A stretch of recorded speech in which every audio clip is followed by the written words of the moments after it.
Hi, my name is Dr. Simon Agger, Chiropractor and Clinical Nutritionist. I'm here to talk a little bit about sleep. It's frustrating when you can't get to sleep or you can't stay asleep. And it's one of the top 6 reasons people come into our clinic to try and get a better night's sleep, try and get less fatigue throughout the day, and trying to get that recall and that plasticity back in their brain so they can actually do something that's worthwhile without falling asleep throughout the day. So one of the things I'm going to share with you is why we need to sleep. And it sounds like a weird question, if we didn't need to sleep, we just work 24 hours a day, we'd be excellent, we'd still keep going, but unfortunately we can't do that. What happens at night? The body rejuvenates. The brain especially needs sleep to rejuvenate, recharge. Brain plasticity, I used that word earlier. It means the ability of the brain to be flexible, to learn new things, to recall things, to train on new things, and create new pathways, which is a foundation for cognitive function into old age. We need to sleep. The National Institutes of Health, which you've probably heard of, they've studied many things related to sleep. And the things that they've studied is if you don't get enough sleep, you've got an increased incidence of strokes, high blood pressure, poor heart health, and obesity. So there's many things that we need to do when we're sleeping. Sleep, how much sleep we need is dependent on how old we are.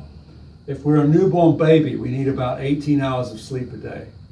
If we're a toddler, we need about 16 hours. If we're a school-aged kid, we need at least 10 hours of sleep a day. And if we're an adult, the average is between 7 and 8 hours a day.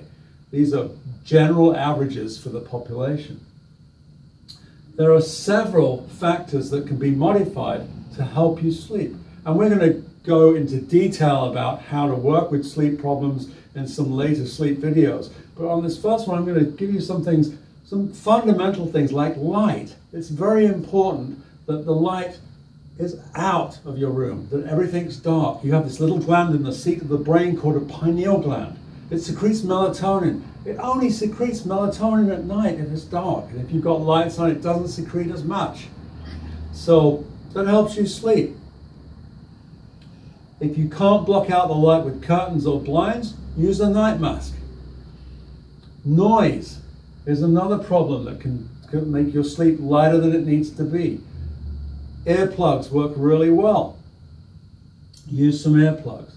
Bed mechanics. If the bed's not supportive enough and your spine is sagging, your body may get inflamed. You may get pain that wakes you up. So looking at your bed mechanics, is it too stiff? Is it too soft? If you're not sure, give us a call. There's usually a fundamental reason why the bed's not working for you, or maybe it's giving you allergies. So look at the bed mechanics too. Pets, another problem. They can come into your room, they can scratch at the door to be let out. You may have to look at your schedule with pets and try and rearrange some things so you don't have to get up and let them out. Or if you live in a house with other people, have a kind of rotor system or something. These are some common problems and some common factors that you can modify to increase your sleep. We're going to talk about more in the next video.